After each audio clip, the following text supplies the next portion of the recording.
अक्षरधन समूहाच्या लेखक, वाचक मित्रांना सगळ्यांना माझा नमस्कार.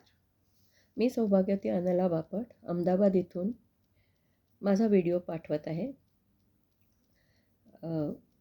आत्तापर्यंत मी कथा अक्षरधनवर लिहित आले आणि सगळ्यांनी तुम्ही वाचून त्याला इतका छान प्रतिसाद दिला की आज मला वेळ नसूनही मी कशातरी प्रयत्न करते व्हिडिओ पाठवायचा. माझ्या कथेचं नाव आहे ललना. ललना ही खूप व्हायरल झालेली कथा आहे आणि माझ्या भावपुष्प कथा श्रेणीमध्ये 4थ्या भागात आहे. तर ऐकूया ललना. आज फिल्म निर्माते मिस्टर राजेश खूप आनंदात होते. गेल्या जवळजवळ 6 महिन्यापासून ते ज्याची वाट पाहत होते ते आज स्वप्न पूर्ण होणार होते. आज तिने म्हणजे ललनाने त्यांना रात्री जेवायला घरी बोलावले होते. ललना त्यांच्या नवीन सिनेमाची हिरोईन. मिस्टर राजेशनीच तिला लॉन्च केलं होतं आणि म्हणून लॉन्चिंगची किंमत त्यांना अजून मिळालेली नव्हती, ती आज त्यांना मिळणार असं वाटत होतं. मस्तपैकी तयार होऊन आवडता स्प्रे लावून अजून एक स्प्रे घेऊन ते तिच्या घराकडे निघाले.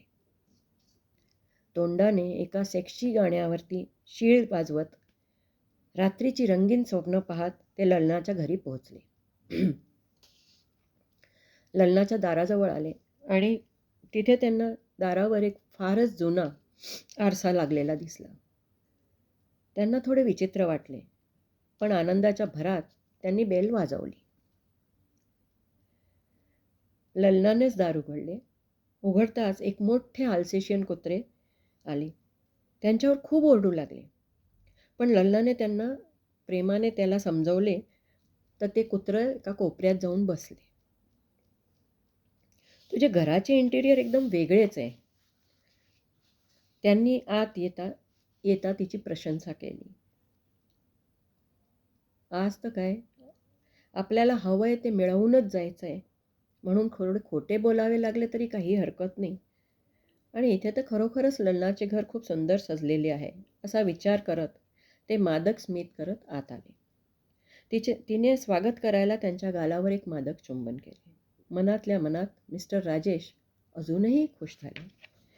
ललना त्यांना आधी हॉलमध्ये घेऊन आली. आजूबाजू असलेले अनेक प्राणी पाहून त्यांनी तिला प्रश्न केला, अरे तुला प्राणी खूप आवडतात का गं? हो, प्राणी नेहमीच मनुष्यापेक्षा जास्त चांगले असतात नाही का? विश्वासू असतात नाही का? तिने म्हटले. नक्कीच. त्यांना तर काय, आज फक्त तिच्या हो मध्ये हो मिळायची होती. प्रत्येक गोष्टीला होकार देऊन आपलं हेतू सिद्ध करायचा होता. जेवण झाल्यावर मग गप्पा मारायला ललना त्यांना सरळ शयनकक्षात घेऊन गेली. राजेशच्या मनात उकळ्या फुटत होत्या. त्यांनी बाथरूमला जायचे म्हणून बाथरूममध्ये जाऊन बरोबर आणलेला एक दुसरा स्प्रे पण मारून घेतला. आता पूर्ण रात्र मज्जाच मज्जा. स्वतःशीच बोलत ते बाहेर आले. एवढ्यात ते पूर्वीचे कुत्रे पुन्हा त्यांच्याजवळ येऊन भुंकू लागले. राजेशला त्या कुत्र्याचे भुंकणे थोडेसे विचित्र वाटत होते. तेवढ्यात ललनाने त्या कुत्र्याच्या पाठीवरती पुन्हा हात फिरवला. ते कुत्रं पुन्हा कोपऱ्यात जाऊन बसलं. इकडे स्प्रेने काम सुरू केलं होतं.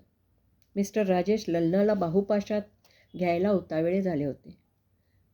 त्यांनी ती बारजवळ ड्रिंक्स बनवत होती तिथे मागे जाऊन तिला मिठीत घेतले. ती नुसतीच हसली. त्यांना वाटले आज वसूल होणार आपली लॉन्चिंग फी. ती त्यांना पलंगाजवळ घेऊन आली आणि त्यांनी बेचैन होऊन आपले पूर्ण कपडे काढून टाकले. तिला निर्वस्त्र करायला हात टाकणार तेवढ्यात ती म्हणाली, मी दूध घेऊन येते. ललना दूध घ्यायला गेली. तेवढ्यात ते कुत्रं त्यांच्यावर धावून आलं. पण यावेळेस त्यांना माहिती होतं कुत्र्याला कसं टॅकल करायचं. त्यांनी लगेच त्याच्या पाठीवरून हात फिरवला. आणि हे काय, ते कुत्रं अचानक एक स्वरूपवान पुरुषामध्ये परिवर्तित झालं. मिस्टर राजेश जरा घाबरले. त्यांना तो पुरुष थोडा ओळखीचा वाटला. ओ, हा तर सुपरस्टार कमाल. काही दिवसापूर्वी गायब झाला होता. त्यांनी त्याला लगेच विचारले, तू कमालच आहेस ना, सुपरस्टार कमाल? हो हो, मी कमालच आहे. मला ह्या हिने म्हणजे ललनाने कुत्रं बनवून ठेवलं आहे. फक्त काही ठराविक रात्रीपुरतंच मला मनुष्य रूपात येता येतं, ते पण ह्या हिची कामेच्छा पूर्ण करण्याकरता. आणि इथे जेवढे प्राणी तुम्हाला दिसत आहेत ते पण तेच लोक आहेत ज्यांना ललनाच्या शरीराची ओढ होती. ललनाने त्या सगळ्यांना इथे बोलवून त्यांना प्राण्यांमध्ये परिवर्तित करून ठेवलं आहे. आज ललनाच्या शरीर भुकेमुळे तुम्ही पण अडकला आहात ह्या जाळ्यात. तो इथून तुमची सुटका अशक्य आहे, कमाल बोलत होता. तेवढ्यात ललना आली दूध घेऊन. कमाल लगेच दाराच्या मागे लपला आणि मानेने इशारा करून ते दूध पिऊ नकोस असं सांगत होता.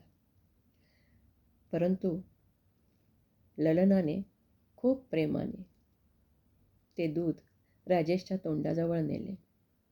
त्यांच्या केसांमध्ये बोटं फिरवत फिरवत तिने ते दूध त्यांना प्यायला घातले. हळूहळू राजेशला वाटायला लागलं, आपण इतरांपेक्षा वेगळे ट्रीटमेंट मिळते आपल्याला. आपण काही अडकणार नाही यात. रात्र रंगबेरंगी झाली. दुसऱ्या दिवशी खूप सकाळीच राजेश आपल्या घरी जायला निघाले, कारण कोणी पत्रकार बघू नये याची भीती होती. त्यांनी जसाच ललनाच्या घराच्या बाहेर पाऊल टाकला तसंच एक कुत्रं खूप मागे पडले. ते सैरभैर पळू लागले. पळता पळता पळता पळता ते पुन्हा ललनाच्या घरासमोरच पोचले होते आणि समोरच्या आरशात त्यांना त्यांच्याऐवजी दिसला एक काळा बोका. तिसऱ्या दिवशी पेपरमध्ये बातमी होती, प्रसिद्ध फिल्म निर्माते राजेश झुनझुनवाला 2 दिवसापासून अचानक गायब. अजूनही पत्ता लागलेला नाही. धन्यवाद मित्रांनो. तुम्हाला माझी ही कथा कशी वाटली ते जरूर कळवा. धन्यवाद.